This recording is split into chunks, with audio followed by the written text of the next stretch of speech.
আমার প্রাক্তন একটা জানোয়ার, আমার প্রাক্তন একটা অমানুষের বাচ্চা, একটা অমানুষ, একটা ভয়ঙ্কর লেভেলের অমানুষ। ওকে দেখার পরে আমার অন্য পুরুষ মানুষের উপর থেকে বিশ্বাস উঠে গেছে। Simple as it is. মানে আমাকে যদি বলেন প্রাক্তনকে নিয়ে কিছু বলতে, একটা অমানুষকে নিয়ে আমার কিছু বলার নেই। ও অমানুষ, মানুষের জাতের মধ্যে পড়ে না। আরেকটা বিষয় কি, একটু ছোট্ট করে বলি, এটা আমার পার্সোনাল বিষয়, শুটিং এর বাইরে।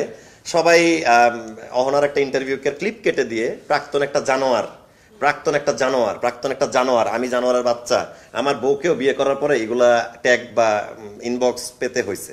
আমার জন্য খুব কষ্টদায়ক, একটা নন মিডিয়ার মেয়ে লতে পড়তেছে। এখন দেখেন ওই প্রাক্তন জানোয়ারটা আসলে আমি না ভাই। আপনি যদি পুরো ভিডিওটা দেখেন, আচ্ছা অহনা তো নামটা বলতে পারেন, ওটা মেহেদী হাসান হৃদয়, হ্যাঁ, বরবাদ সিনেমার ডিরেক্টর, ঠিক আছে? ওইটা তার সাথে তার 6 বছরের রিলেশন ছিল। আমি মাঝখানে 7 মাসের একটা বন্ধুত্ব করছি, তখনও তার সাথে তার যোগাযোগ ছিল। আমার এই কারণেই ওর সাথে সম্পর্কটা টিকে নাই। আমি টের পাইছি যে তার সাথে তার সম্পর্ক ছিল, আমি তাকে বিয়ে করতে পারি না। বিয়ে করা দূরে থাকে, আমি প্রেমটাই কন্টিনিউ করি নাই। তারপরে 2 বছরের গ্যাপ, 23 সালে ব্রেকআপ, 23 সালে গাঁজা খাইতাম, সেটা একসাথে হতে পারে বা হতে পারে না, করতাম। 25 সালে এসে ভাই বিয়ের পরে ম্যারিড লাইফে এটা আমি করতেছি না ভাই, না বাসায়, না সেটে, না বন্ধুদের সাথে। ভাই বয়স, বিয়ে করলে আপনি তো বোঝেন যে ম্যারিড লাইফের সাথে শুট করার জন্য তো একটা সুন্দর জীবন যাপন করার চেষ্টা করে প্রতিটা পুরুষ মহিলা, ঠিক আছে? প্রাক্তন একটা জানোয়ারটা আমি না। যে কমেন্টে লিখতেছেন এই প্রাক্তন, এই যে জানোয়ার, এই জানোয়ারটাই যে মানে গাঁজা খায় বা জানোয়ারটা ওকে ছেড়ে দিয়ে চলে গেছে, আমি কাউকে ছেড়ে দিয়ে চলে যাইনি। আমি ছেলে এতটাও খারাপ না। আমি একটু লাউড, একটু এইভাবে কথা বলি, কিন্তু আমি আসলে ওই জানোয়ারটাও না। আমি কাউকে সেক্সুয়াল হ্যারাসমেন্টের, আমার 10 বছরে আমার কোনো মেয়ের সাথে, আসলে মিডিয়ার কোনো মেয়ের সাথে আমার ইটিস পিটিস নাই। আমার ওই একজনই গার্লফ্রেন্ড ছিল 23 সালের ঘটনা। কিন্তু এছাড়া আশেপাশে ওদের সাথে যে 2 দিন কথা বলবো, চ্যাট করছি, এই সামান্থা আসো একটু কফি খাই, আল্লাহর কসম, আমার বাপ মায়ের কসম, আমার এই চরিত্রে এইসব জিনিসটা নেই। মানে অন্য কিছু হলে মানতাম, কিন্তু সেক্সুয়াল হ্যারাসমেন্ট এন্ড গাঁজা খাওয়া, এটা পরে মিথ্যা কথা।